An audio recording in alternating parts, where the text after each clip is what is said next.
En Efesios 5:18, Pablo escribe: No os embriaguéis con vino, en lo cual hay disolución. Antes bien, sed llenos del Espíritu. El borracho que se llena de vino en exceso acaba embriagado al ceder el control de su voluntad al alcohol que ingiere. Por eso en la embriaguez hay disolución en el sentido de pérdida de control que nos lleva a la necedad e insensatez y finalmente a la perdición, ya que dejamos de entender la voluntad de Dios, como se nos dice en el versículo 17. De esta manera, Pablo usa este ejemplo para contraponerlo al control que sí debe ejercer el Espíritu Santo, para lo cual nos llenamos de él. Porque es por medio del Espíritu como podemos ofrecer al Padre los sacrificios espirituales que espera de nosotros según su voluntad, ya que la marca del Espíritu Santo que reflejamos es la santidad. Si en esta vida nos llenamos de cosas que nada tienen que ver con Dios, como los sistemas de valores de este mundo, caemos en la disolución y ausencia de dominio propio. Pero es Dios quien no nos ha dado espíritu de cobardía, sino de poder, de amor y de dominio propio, como revela 2 de Timoteo 1:7, siendo así un fruto del Espíritu Santo. Por eso, la llenura del Espíritu Santo nada tiene que ver con comportamientos propios de borrachos, que balbucean sonidos ininteligibles y pierden el control para caer al suelo convulsionando y revolcándose.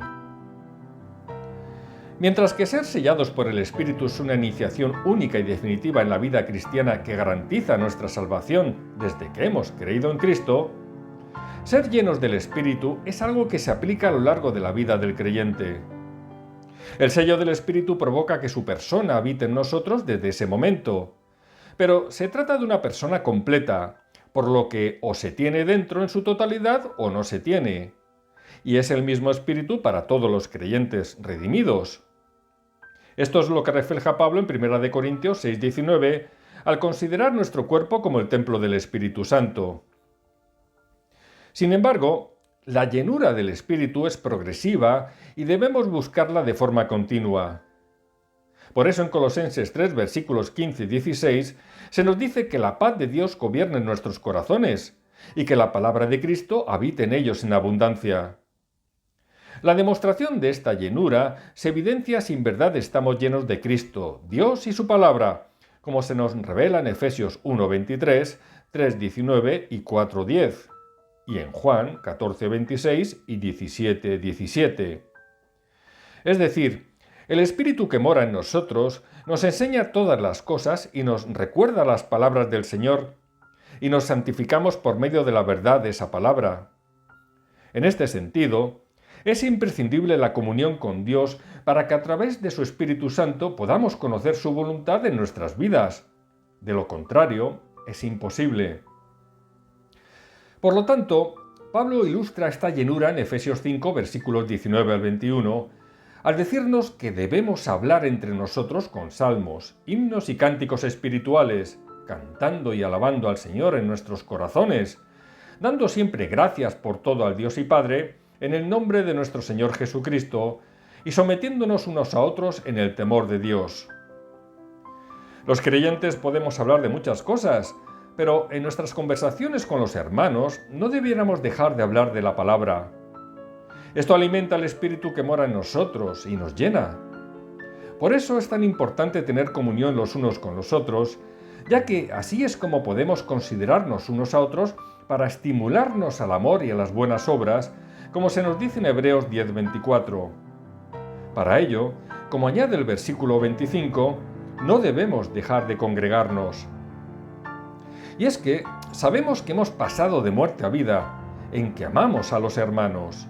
El que no ama a su hermano permanece en muerte, según 1 de Juan 3:14. Es decir, el que no ama a sus hermanos no tiene el Espíritu Santo en su interior. Además, todos debemos cantar alabanzas que surgen de un corazón agradecido. Son cánticos espirituales que expresan la palabra de Dios y el agradecimiento como muestra de llenura del Espíritu Santo. También debemos someternos unos a otros en el temor de Dios. Aquí Pablo prepara el terreno de lo que a continuación habla en los versículos siguientes acerca de las relaciones en el matrimonio y en el trabajo. Porque estamos inmersos en una guerra espiritual que requiere un sometimiento para poder luchar de manera coordinada y eficaz. Satanás intenta dividirnos para que nos enfrentemos tanto en el matrimonio como en la Iglesia. Para evitarlo, debemos aceptar el diseño divino que nos ha colocado cada uno con diferentes funciones, pero siendo iguales en valor ante Dios. El padre tiene diferente función que la madre o los hijos, y el empleado respecto a su jefe. Sin embargo, la sujeción o sometimiento es mutua, en el sentido de que tanto se sujeta a la mujer a su marido como éste a ella por medio del amor. Y los hijos sometiéndose a los padres, pero a su vez estos a los hijos no provocándoles a ira. Por lo tanto, las funciones de cada uno según el orden divino no entorpecen este mutuo sometimiento. Pero si alguien no lo entiende, entonces que explique en qué consiste el sometimiento del Hijo al Padre revelado en 1 Corintios 15:28. Por eso, para entender y aceptar esta mutua sumisión y así tener paz entre nosotros, solo cabe obtenerla por medio del Espíritu Santo. Como nos dijo Jesús en Juan 14:26, «La paz os dejo, mi paz os doy, yo no os la doy como el mundo la da». Es decir, la paz que ofrece el mundo no es tal, pues cada uno desea su propio capricho y busca su propio interés para enseñorearse de los demás.